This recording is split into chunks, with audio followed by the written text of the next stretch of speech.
ya asambleísta de la RC, pero en alianza con Reto alianza con RC5, el segundo más votado, pero antes de eso le damos al que es más votado aquí en I99. Abogado Eduardo Mendoza, buenos días. Buenos días a toda la audiencia, ¿cómo están? ¿Cómo les va? Qué gusto de saludarlos, Cecilia Ramiro y a Raúl Chávez. Qué gustazo. Bueno, yo quiero comenzar por saludarlo y saludarte, Raúl, y hacerte algunas preguntas. Te vi ayer con la gente de Pachacutic. Firmaron un convenio con Pachacutic que tenga más o menos que lo que nos decían en el colegio, una libertad, o sea, una matrícula condicional, que si ustedes no cumplen les van a llenar la calle de gente y que van a protestar. ¿No es contraproducente, Raúl? Buenos días, querido Eduardo, Ramiro, Cecilia. Solo para recordar que los domingos se puede ir a la central en la calle de Panamá. Acuérdense que estamos con calle Patronal, Panamá, Malecón, sí, y 9 de octubre. Ha hado un éxito increíble. Y aunque ayer llovió, todos los guayaquileños salieron. Han jugado un poco, pelota, como todo. En la época de nosotros. Es que se armaron diferentes circuitos, ¿no? Precisamente para que las personas puedan utilizar. Buena cosa. Ahora, con referente a lo ocurrido el día de ayer, mira, yo creo que es histórico, porque más allá de Pachacuti como tal, que por supuesto es una fuerza súper representativa a nivel nacional de un sector que históricamente está olvidado, como el sector indígena, y que por supuesto necesita comenzar a encaminarse para el desarrollo, que es lo que ellos buscan siempre, ¿no? Como objetivo principal.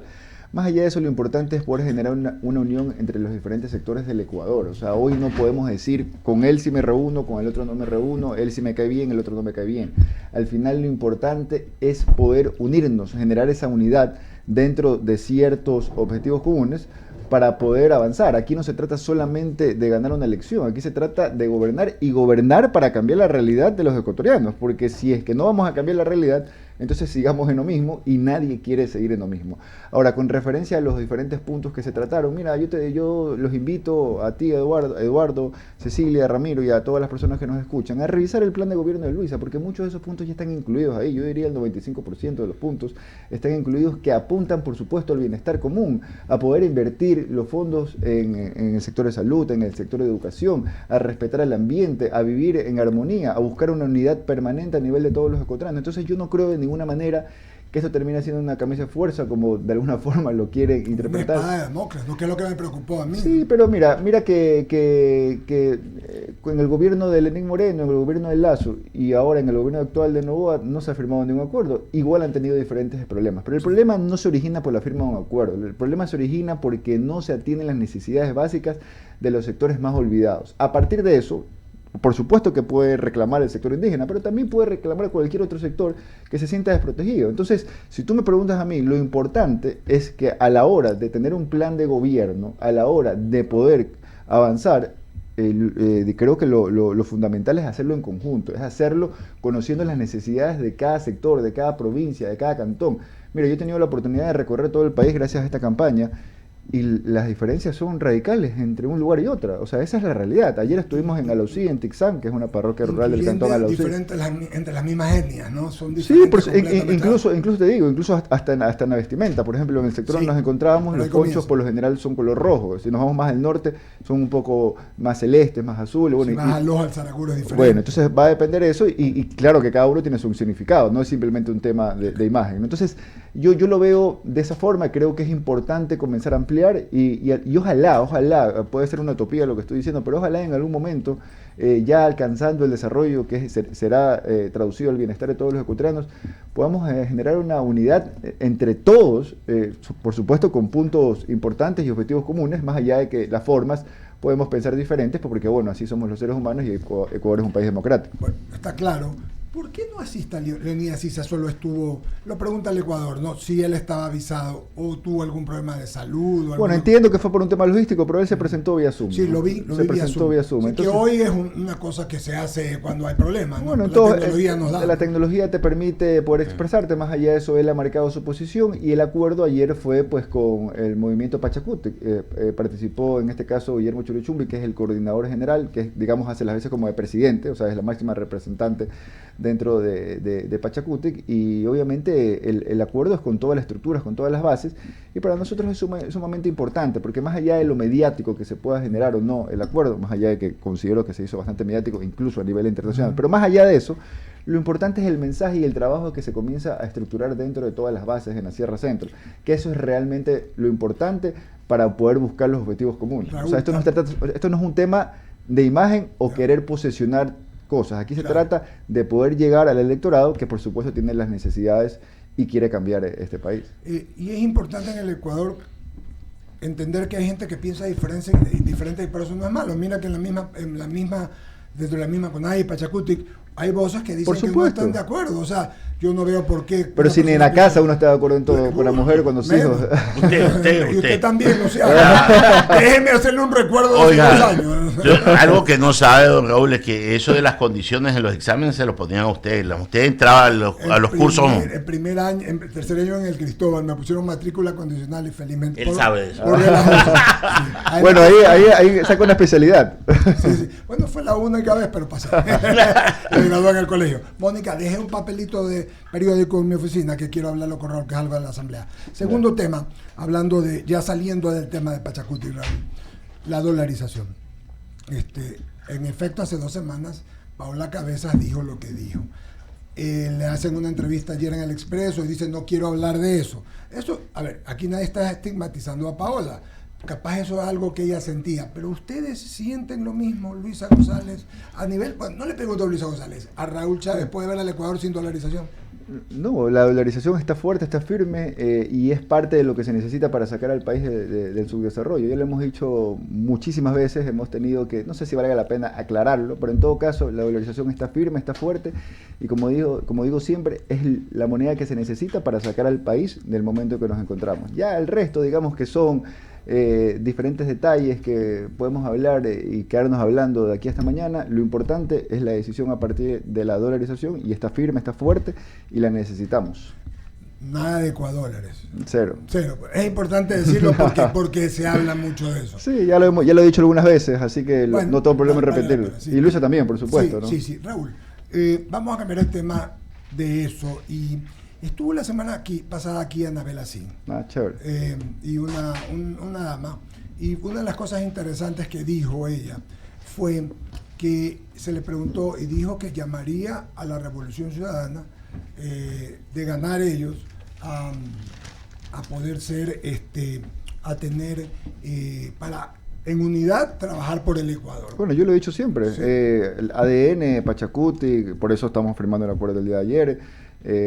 Los asambleístas que tiene el Partido Social Cristiano y los otros asambleístas que entraron de forma independiente, creo que es una obligación de todos nosotros de poder tener ciertos puntos de acuerdo para avanzar como país. O sea, y te lo digo, ¿no? A nivel personal, a nivel privado, yo he tenido la oportunidad de encontrarme, por ejemplo, en aeropuertos o en diferentes entrevistas entre que entras y sales con diferentes asambleístas, incluso también de ADN, y en teoría, porque ya vamos a ver si en la práctica sucede, la predisposición es la misma, ¿no? Al final nosotros estamos elegidos para legislar y fiscalizar a la asamblea de los ecuatorianos, no de un partido en particular.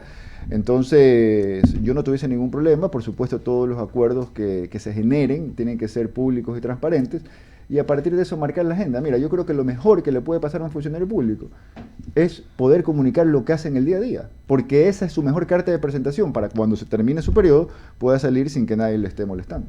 De acuerdo contigo, ella lo dijo, y también te toca estar, como hablamos la vez pasada y le dije a Anabela, les toca estar en la mesa directiva, ¿verdad? Que va la primera sesión, por supuesto. Sesión, sí. ¿Tienen a alguna persona como idea para ser candidato o candidata a la presidencia de la Asamblea, o no han hablado del tema? Mira, se han hablado muchas generalidades, pero la realidad es que hoy estamos enfocados en el 13 de abril. O sea, esa es la realidad, y me imagino que del otro lado es lo mismo, ¿no? O sea, no queremos... No vamos a ver, van a hallar cuando tienen... lo que digo siempre, ¿no? Nosotros 14 días no estamos acostumbrados a comernos el sándwich antes del recreo. Vamos paso a paso, y cuando toque tomar la decisión lo haremos.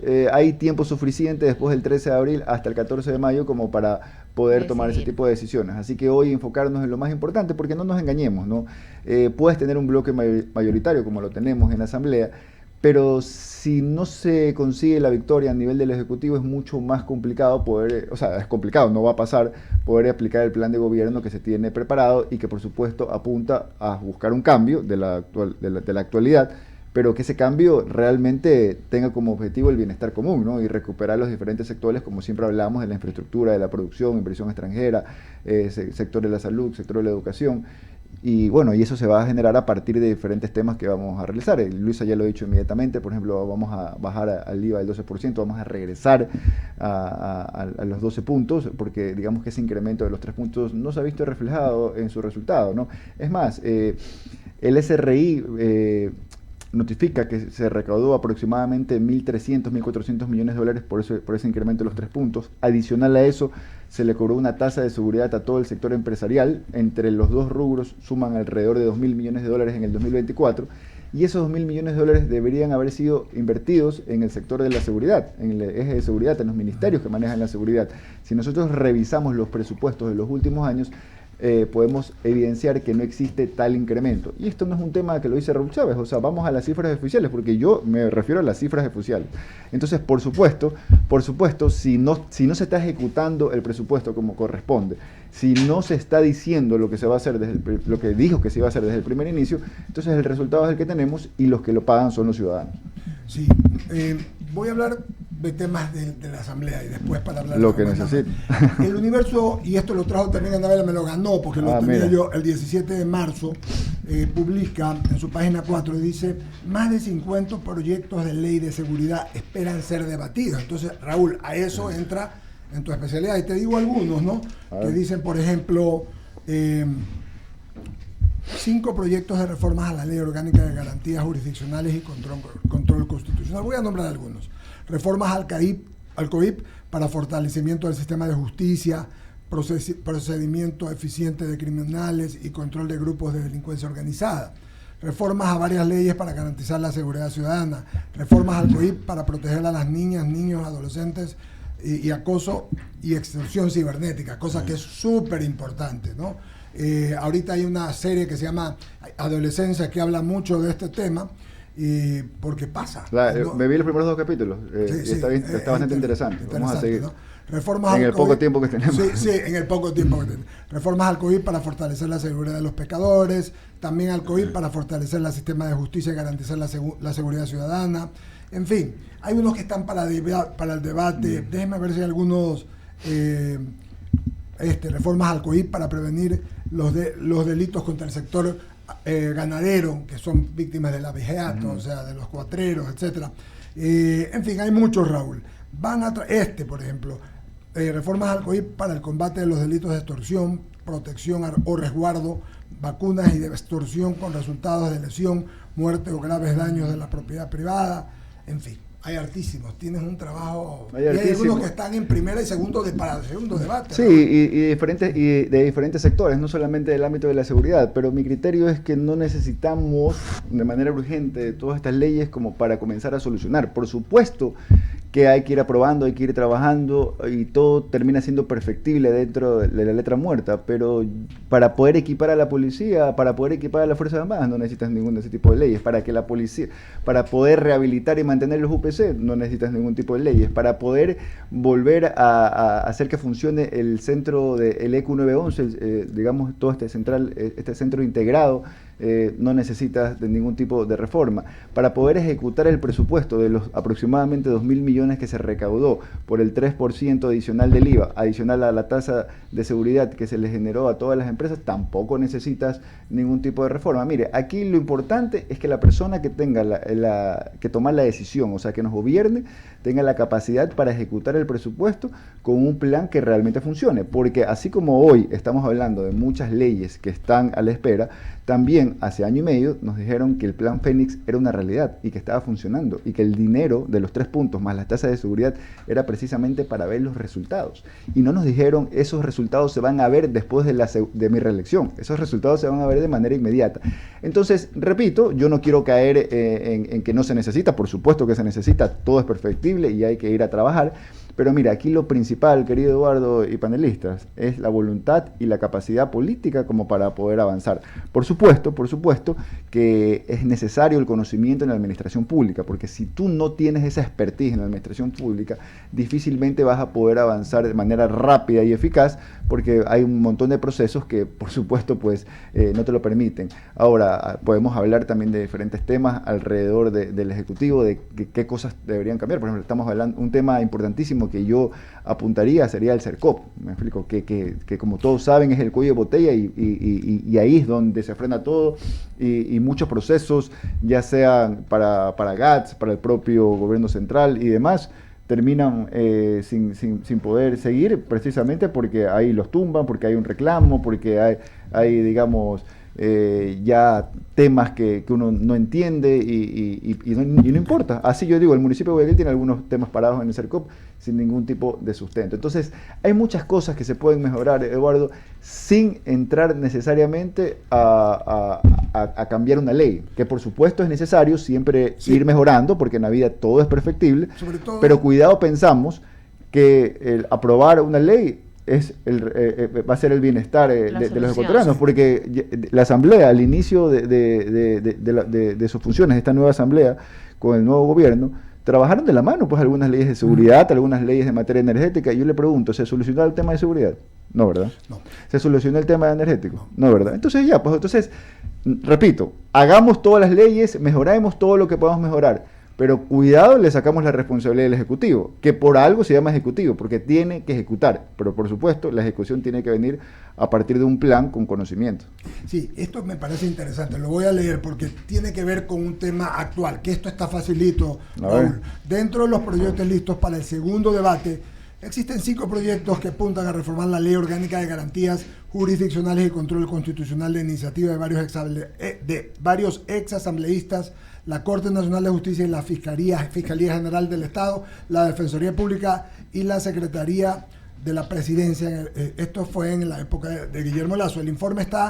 Este proyecto está listo desde el 29 de octubre del 24. Y esto es lo interesante. En este proyecto se regula el uso de los recursos del habeas corpus, acciones de protección y medidas cautelares para la liberación de los presos. Y creo que esto es un tema interesante, mira, que es el que me parece que más bola deben de darle, ¿no? Sí, pues creo que es una alternativa importante, pero repito, para frenar la delincuencia, yo no creo que sin eso no frenas la delincuencia. O sea, el que le diga que si no se aprueba esa ley para frenar la delincuencia, entonces le está mintiendo o no tiene la capacidad para tomar decisiones y ejecutar lo que debe ejecutar. Tú eres psicólogo, eres un hombre que entiende. Sí, pero también tengo una maestría en administración de empresas por eso te digo, tienes clara y tengo cierta experiencia pues en el sector público. Mira, yo creo que la seguridad hay que dividirla en 2 partes, ¿no? Crimen organizado, delincuencia común. Crimen organizado, hay que por supuesto comenzar a reforzar todo el entorno en el cual vive nuestra Fuerza Armada. Yo hablaba hace un momento de los UPC. No sé si usted ha podido observar, están en una situación paupérrima, o sea, pareciera como que viven en la penitenciaría los policías. Esa es la realidad, lamentablemente. No están equipados como deben estar equipados, o al menos de la misma forma en que están equipados la delincuencia, o la delincuencia organizada me refiero. No hay un departamento de inteligencia que realmente nos permita adelantarnos a cualquier tipo de delito. Ahí hay que invertir, y para eso no se requiere necesariamente una ley. Necesitamos recuperar el sistema interconectado, por ejemplo, que yo le decía del ECU 911, que le quitaron a todos los municipios. Y hoy está funcionando, por ejemplo, acá en Guayaquil, en La Puntilla, ahí vemos donde era el ECU 911 antiguo, donde están algunas instituciones del gobierno central, pero no está funcionando al 100% porque no tienen la capacidad para hacerlo, porque no se les ha dado el mantenimiento necesario, por lo que los equipos que tienen ahí son equipos antiguos que no se los han ido renovando. Por ende, no funciona el ECU 911. Hay que regresar a los botones de pánico en el transporte público, con el video, por supuesto, en todos los taxis. Mire, hay que tener una capacitación constante de todas nuestras Fuerzas Armadas. Esto es como, por ejemplo, el médico. El médico que no se está actualizando cada 6 meses, después ya va a perder el campo porque todo se va actualizando. Lo mismo pasa en el campo de la seguridad.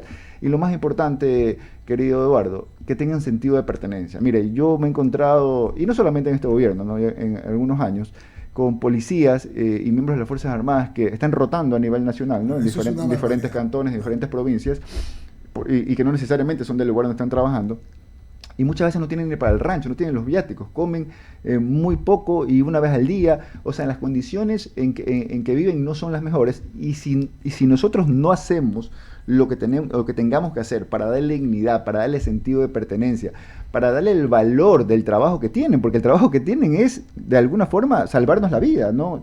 Velar por nuestra seguridad. Si nosotros no comprendemos eso y a partir de eso no los ponemos en la posición que se merecen, difícilmente pues vamos a tener a personas trabajando al 100%. Claro, por ahí me van a decir, bueno, les dimos un bono, pero es que un bono, yo no estoy en contra de los bonos, si es que es necesario que hacerlo. Pero lo que hay que entender es que bueno. Pero no es sostenible en el tiempo. Como por ejemplo lo de Esmeraldas. Ok, muy bien, le dimos un bono a las personas afectadas. Como un sueldo, ¿no? Ya, pero es que muchas de esas personas, de los meses que usted señala, sí, que incluso tuvieron que retirarse de su casa, pues que están en albergues. Entonces, ahí la solución tiene que ser integral. Lo mismo me refiero en el tema de seguridad. Ahora, cuando hablamos del otro lado, de la delincuencia común, ahí lo que tenemos que hacer es una gran inversión social. Mire, la delincuencia común, que normalmente es la que más le molesta a la ciudadanía en general, se da precisamente por la falta de condiciones y oportunidades. Si tenemos sectores en toda la patria, ¿no? Eso no solo pasa en Guayaquil, en toda la patria, que no tienen al menos los servicios básicos. Si no tenemos una inversión garantizada en el sector de salud, como establece la Constitución, porque no es que estoy diciendo hay que invertir más de lo necesario, ya está en la letra muerta, en la Constitución establece un porcentaje, no se lo otorgan, no le otorgan el porcentaje, pero peor, no se lo ejecuta, y por eso pues vemos la infraestructura a nivel de salud muy deteriorada, sin mantenimiento, sin presupuesto, vemos que no hay medicinas y insumos necesarios, que por ahí en un hospital pudieron haber llenado un inventario, ya está bien, pero no se trata de solucionar un hospital o un centro de salud, estoy hablando de la red integrada de salud pública. Y por el otro lado también comienzan a despedir profesionales de la salud, que tampoco me invento. Si revisamos las noticias, la semana pasada que tuve la oportunidad de estar en Cuenca, tuve que presenciar cómo despedían a algunos profesionales de la salud, por motivos, algunos decían que era por haber generado ciertas propuestas porque estaban atrasados en los pagos. En todo caso, nunca les dieron una respuesta concreta, tenemos menos profesionales de la salud. Si a nivel de la educación no existe una inversión adecuada, porque la infraestructura no es la correcta, si hemos despedido maestros y profesores, si los maestros y profesores tampoco están dentro de una capacitación continua, porque no están, antes existía incluso hasta universidades para los profesores, pero de primer nivel, o sea, porque la idea de tener un profesor, un maestro formado, es precisamente garantizar que la juventud, lo que aprenda, pues realmente sirva para el bienestar y el desarrollo que buscamos. Entonces, si no entramos con fuerza a todos estos sectores, si la inversión social no se genera como corresponde, no se ejecuta, no se maneja metas y objetivos específicos, no tenemos variables o indicadores que nos permitan ir midiendo que lo que estamos haciendo es lo correcto o lo incorrecto, porque en la vida todo puede ir cambiando, porque así es la vida. Entonces, si no tenemos nada de eso, obviamente, pues, como resultado tenemos un país abandonado, y los resultados son los que vivimos todos los días. Mire, más allá de que podamos tener posición por un candidato o por una candidata, aquí la realidad es que nadie la está pasando bien. Entonces, por eso estamos planteando un cambio responsable a partir de un gran trabajo en equipo de profesionales que tienen conocimiento en la administración pública y que rápidamente pueden comenzar a tomar medidas para cambiar la realidad de todos los ecuatorianos. Raúl, tengo que a veces preguntar cosas, somos amigos, pero me toca, ¿no? Porque es el papel. ¿Van a hacer ustedes alianza personal así, de países como Venezuela, Nicaragua, Cuba? No está contemplado nada como eso. Está claro. Lo importante es estar globalizados, ¿no? Con todos los países del mundo. Ya Ecuador no puede, digamos, encerrarse, más bien todo lo contrario. Y mire, yo me reuní mucho con el sector productivo, productivo, algunos en privado porque tienen como cierto temor de hacerlo público. Pero más allá de eso, por supuesto, por ejemplo, en el sector exportador me habla mucho de la apertura de los diferentes países, etcétera. Y es un tema que está ¿Creen en los tratados de libre comercio, Raúl Chávez? En la medida que sea un ganar-ganar, por supuesto que sí. Pero lo que no podemos festejar, utilizando términos futbolísticos, aquí que estamos con directivos del club, yo no puedo festejar si hago 3 goles, si pierdo 5-3, pues, ¿no? Entonces no tiene ningún tipo de sentido. En la medida que sea ganar-ganar y que por supuesto no afecte lo más esencial de nuestro país, como por ejemplo la industria o la producción agrícola o al microempresario, por supuesto que sí, si al final lo que queremos es desarrollarnos, pero hacerlo de manera inteligente, de manera estratégica, de tal forma que después de algunos años pues ya seamos una economía mucho más robusta y podamos ir a pelear con diferentes armas a un mundo globalizado, pero hay que ir creciendo de a poco y a partir de las necesidades que tenemos. Yo solo hago 2 preguntas más y tiene que ver la una con lo tuyo también, Raúl. Presidente de la República y también Luisa González, los dos candidatos han hablado de una posible constituyente. ¿En qué línea estás tú, sí o no? Yo creo que no es algo que se necesita hoy de manera urgente. Creo que los temas más importantes, más urgentes, como te lo dije hace un momento, pasan por el Ejecutivo. Y esa presión también la tendría Luisa el momento que gane, si es que el pueblo la favorece con el voto, por supuesto, ¿no? O sea, digamos que el reloj comienza a correr e inmediatamente se es posesionada. Entonces hay muchos temas que hay que resolver de manera urgente, como el tema de la seguridad, como el tema de la inversión pública. Mire, la única forma de poder sacar adelante al sector empresarial privado ecuatoriano y de atraer inversión extranjera es generar una inversión pública que te dé las condiciones para eso. Yo le pregunto algo, con las carreteras que tenemos, y lo digo con mucho dolor, porque me ha tocado viajar por todo el país, con las carreteras que tenemos absolutamente destrozadas, no es atractivo pues para una empresa internacional venir e invertir acá. Con la inseguridad que tenemos, ¿qué empresa internacional va a querer venir e invertir? Digamos, con todas las condiciones que tenemos, con el tema energético, que todos saben, incluso los que quisieran venir a invertir, porque investigan, de que la solución de la luz no es que ya está, ya encontraron una solución, valga la redundancia, todo lo contrario. Hoy tenemos luz porque está lloviendo, porque estamos en invierno y un invierno fuerte, ¿no? Entonces, hay muchas condiciones que no se han generado y que necesitamos comenzar a generar precisamente para poder atraer inversión y con eso utilizar pues los recursos para poder desarrollarnos como el país. Tú eres un hombre de empresa privada, Raúl. ¿Estás de acuerdo Correcto. con el estatismo, por ejemplo, en algunas empresas que se quiere concesionar la administración o en APPs para hacer hidroeléctricas u otras cosas? Yo estoy de acuerdo en la alianza pública-privada y estoy de acuerdo que, por ejemplo, Luisa lo ha dicho, es que dentro de unos eslogans de campaña es la lucha sigue. Sí. Pero bueno, por supuesto, sí. Por ejemplo, a nivel de carreteras, yo hablaba hace un momento, ¿no? Yo creo que uno de los modelos para poder rápidamente darles mantenimiento y en algunos casos reconstruirlas, como por ejemplo la de Payatanca, que eso ya hay que reconstruirla nuevamente porque está absolutamente destrozada, es mediante concesiones. Es probable. O sea, yo no me aparto, siempre y cuando el modelo sea ganar-ganar. O sea, lo que no podemos hacer es inclinar la balanza, ni para el privado, ni para el público. Exacto. Y entendiendo bien que en el caso del sector privado, como es normal y es justo, porque como estaba en el sector privado, pues lo que ellos buscan es una rentabilidad financiera, y está bien, así tiene que ser. Y en el caso público, por supuesto que tiene que existir una rentabilidad financiera para que sea sostenible, pero sobre todo una rentabilidad social, porque al final la recaudación y los recursos de todos los ecuatorianos son para reinvertirlos en bienes y servicios de todos los ecuatorianos. Raúl, un asambleísta electo de Alianza País fue aclarado, pero quiero escuchar tu criterio, que iban a reformular y rehacer la ley de comunicación, superada después de mucha lucha, y seas libre o no seas libre. ¿Estás de acuerdo tú con eso? No, yo creo que eso no está dentro del plan. No está dentro del plan, y es un tema, como te dije hace un momento, que no creo que hay que darle mucha vuelta, ¿no? Hoy lo que está planificado, el plan de gobierno de Luisa González, es público, está en todas sus redes, o sea, es cuestión de ir y de leerlo. Es más, Eduardo, yo sí invito a todos los asambleístas electos y funcionarios públicos en general, ¿no?, a leer el plan de la persona que salga electa el 13 de abril, porque si no, ¿cómo fiscalizas? Si no, ¿cómo legislas? Esto no se trata de levantarse todos los días y ver qué hago, pues aquí hay que tener una planificación clara para tomar las mejores decisiones posibles. Ramiro. Raúl, ¿qué tan cerca o qué tan lejos la alianza Reto RC5? Te oigo y tus respuestas hablar con una solvencia de que Luisa va a hacer esto, Luisa va a hacer lo de acá.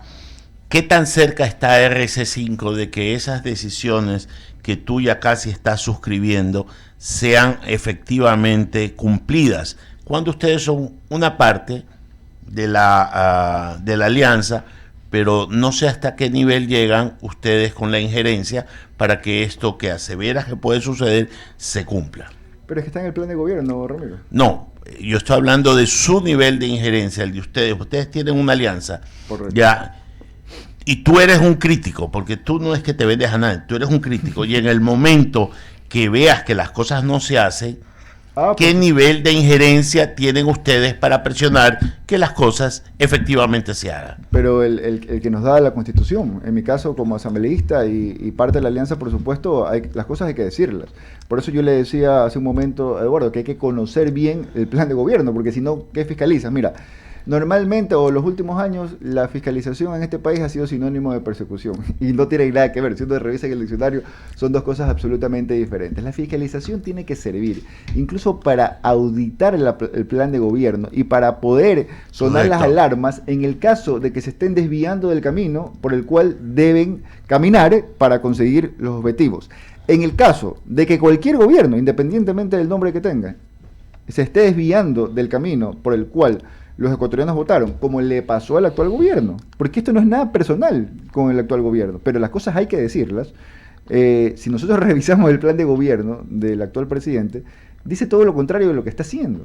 Y para muestra un botón, podemos hablar de la subida del IVA, podemos hablar de subida de impuestos como la tasa de seguridad, podemos hablar de que no se solucionó el tema energético, podemos hablar de que la inversión extranjera es la inversión extranjera más débil de los últimos 10 años. Entonces, si un asambleísta tiene claro cuál es la planificación de gobierno, puede generar una auditoría importante para a partir de eso. Esas son las funciones de la asamblea. Por supuesto. ¿Cuántos asambleístas tiene Reto dentro de la... Dentro de la alianza tenemos 9 asambleístas contando a mí. Ah, perfecto. Cecilia.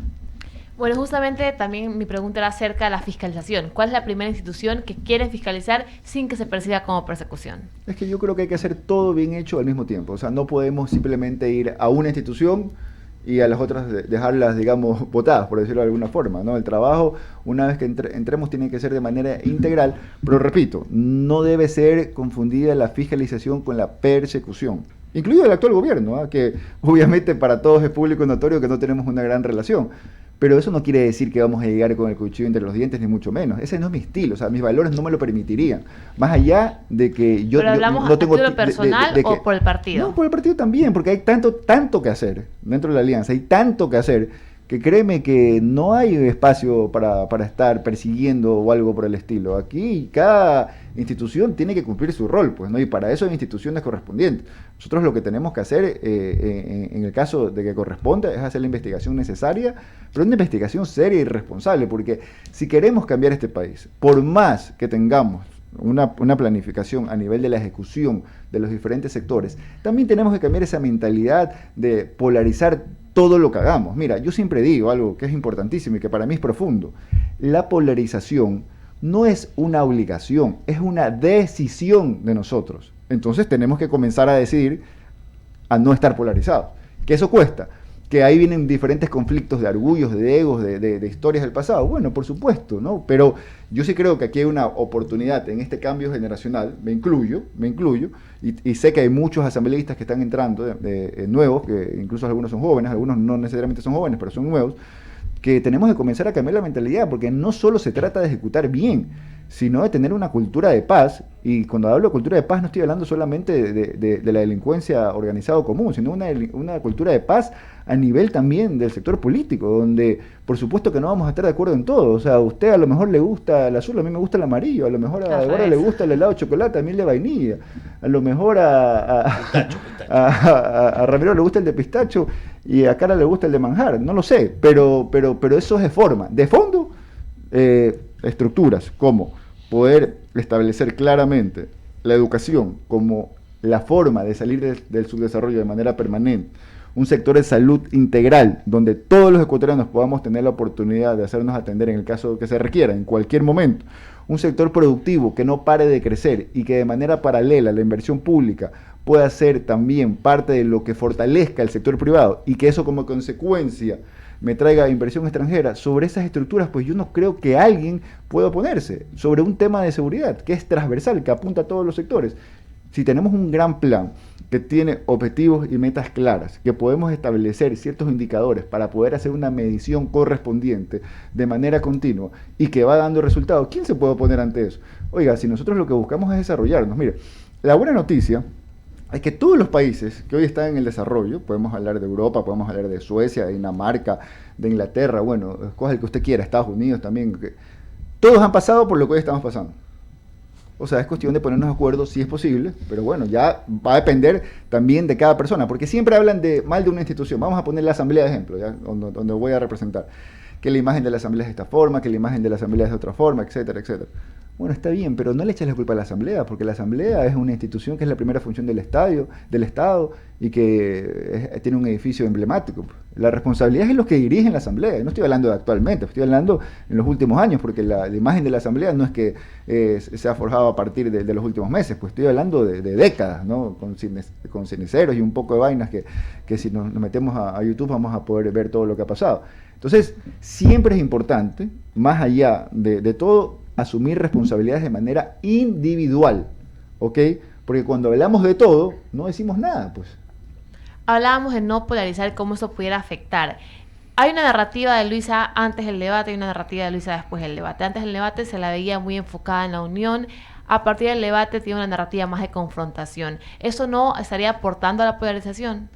Pero, ¿te refieres exclusivamente al debate o al día a día? Porque al debate y a la narrativa post-debate. Bueno, yo te voy a decir lo que yo he visto, porque estoy bastante cerca. Yo en el debate lo que vi es la posición de una lideresa que lo que busca es sacar al país del abandono en el que se encuentra, y de alguna forma lo que ella expresa es el sentir de la mayoría de los ecuatorianos, porque si no, no tuviese el respaldo que tiene. Pues, o sea, no nos engañemos, no es que ella se paró ahí porque quiso pararse, pues ella está parada ahí por el respaldo que tiene a nivel de todos los ecuatorianos y que tiene la gran oportunidad de liderar el cambio. Y a nivel del día a día, pues Luisa lo que más busca es unidad. Ayer estuvimos en Tixán, parroquia rural del Cantón Alausí, generando una unidad con el sector indígena, y así hemos estado a lo largo de las últimas semanas con los diferentes sectores. Y te hablaba que hemos tenido grandes encuentros con el sector productivo. Mira, hace semana y media tuvimos una reunión con más de 150 empresarios a nivel de Guayaquil.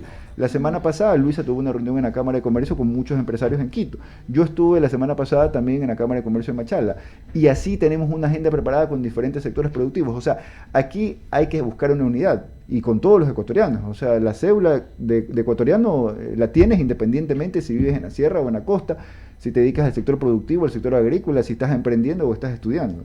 Aquí hay que hablar con todos, y te digo que el discurso de Luisa es un discurso de unidad, ¿no? Pero por supuesto tiene carácter, y eso es un tema que a mí particularmente me parece interesante, porque muchos también dicen, no, que se va a dejar llevar o mangonear de tal o cual persona, y creo que quedó absolutamente demostrado que el carácter y la personalidad de Luisa no da para eso, y ella toma sus propias decisiones. Nos quedan 2 minutos, Carla Escobar, con una... Raúl, ¿cómo estás? Buenos Hola, días. Carla, ¿cómo vas? Qué gusto. Bien, bien, bien. Yo te quiero regresar al plano legislativo. A ver. Si bien es cierto, el Ecuador tiene una cantidad de leyes impresionantes, se hablan de 97,000 leyes aproximadamente.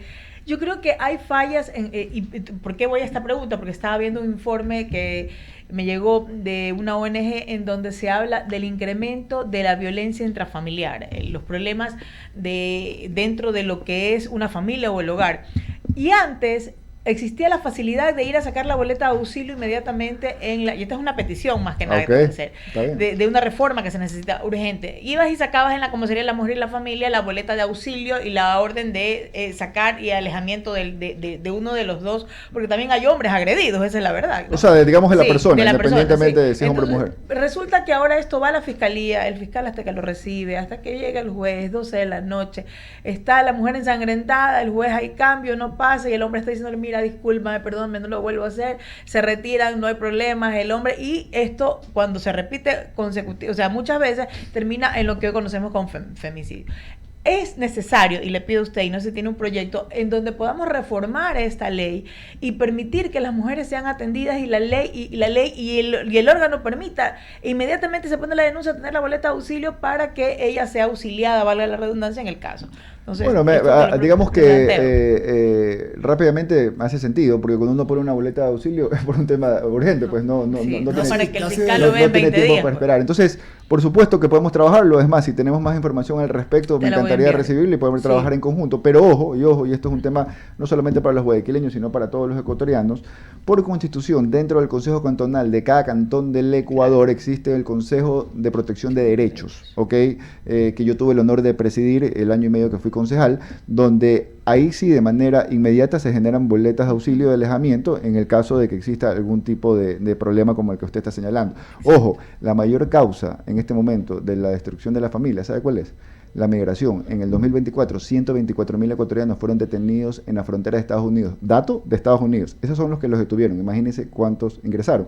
Y eso solo pasa porque aquí no hay condiciones para salir adelante.